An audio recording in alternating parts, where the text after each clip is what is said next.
মুসলিম দরদি হিসেবে পরিচয় দেওয়া তিপ্রামথার নেতার নেতৃত্বে এক মহিলার ওপর বর্বর নির্যাতনের ঘটনা এবার গোটা রাজ্যের নারী সম্মানের মুখে কালিমাখার অবস্থা হয়েছে।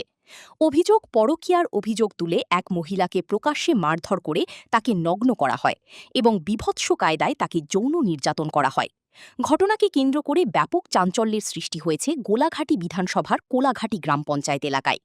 অভিযোগ, কয়েকদিন আগে স্থানীয় এক যুবকের সঙ্গে নির্যাতিতা মহিলার একটি আপত্তিকর ছবি এলাকায় ছড়িয়ে পড়ার পর বিষয়টি নিয়ে একটি সালিশি সভা বসেছিল।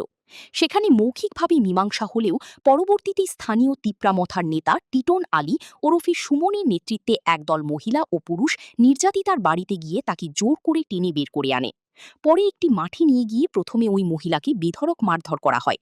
পরে তাকে একটি ঘরে নিয়ে গিয়ে তার উপর অমানবিক নির্যাতন চালানো হয় বলে অভিযোগ উঠেছে। গুরুতর জখম অবস্থায় প্রথমে নির্যাতিতাকে বিশালগড় মহকুমা হাসপাতালে এবং পরে জিবি হাসপাতালে ভর্তি করা হয়েছে।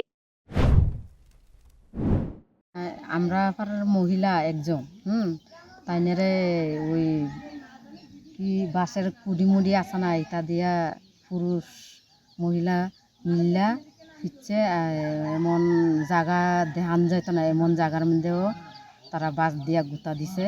এরপরে থেকে মহিলাটা মারাত্মক অবস্থা হয়ে গেছে আর কি, মানে সিরিয়াস অবস্থায়।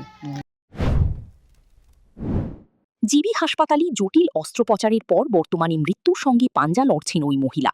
ঘটনার পর টাকারজলা থানায় লিখিত অভিযোগ দায়ের করা হলেও মূল অভিযুক্তদের বিরুদ্ধে এখনও পর্যন্ত কড়া পদক্ষেপ না নেওয়ার অভিযোগ উঠেছে পুলিশের বিরুদ্ধে।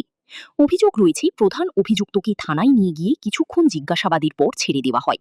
যদিও পরে জম্পুইজলা মহকুমা পুলিশ আধিকারিকের নেতৃত্বে পুলিশ ঘটনাস্থল পরিদর্শন করে। এই ঘটনাকে কেন্দ্র করে এলাকায় চাপা উত্তেজনা বিরাজ করছে। Bureau report, news now.